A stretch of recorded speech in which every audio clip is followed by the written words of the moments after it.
South Africa was caught by surprise this week when Namibia and Botswana announced a ban on several crops, including tomatoes, onions, carrots and potatoes.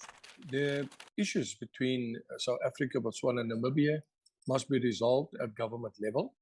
We've had an African Trade Forum meeting this morning. We've written and the appeals that we've made, and that they will now interact with their counterparts in both Namibia and Botswana to resolve this issue amicably.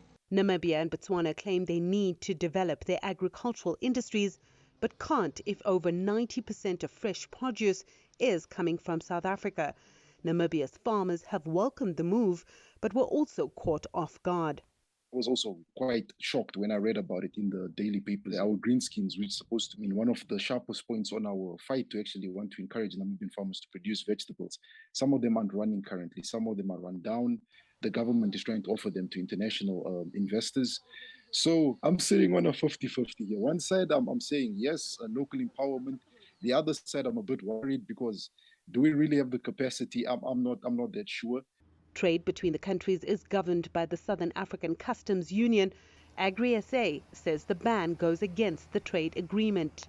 We have a SADC agreement, we've got a SACU agreement, we've got the African Continental Free Trade Agreement, we've got the AGOA agreement, and then we've got a partnership agreement between the European Union and SADC. And if people or countries just willy-nilly decide we are going to change the rules of the game, then obviously it causes a lot of question in the minds of whether the political will is there to enforce or to ensure that those frameworks are respected and adhered to.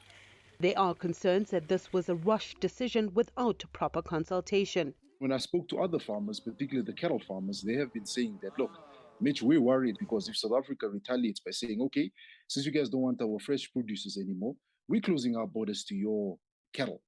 What's going to happen to the meat prices in Namibia? They're going to collapse because they have these powers. South Africa is still in talks with Namibia and Botswana to resolve the issue. A few years ago, Lesotho also placed limitations on various products imported from South Africa in an effort to ramp up its own industries and protect jobs. Despite agreements in place to enhance trade, not only in Southern Africa but across the continent, more countries are grappling with trying to safeguard their agricultural prospects.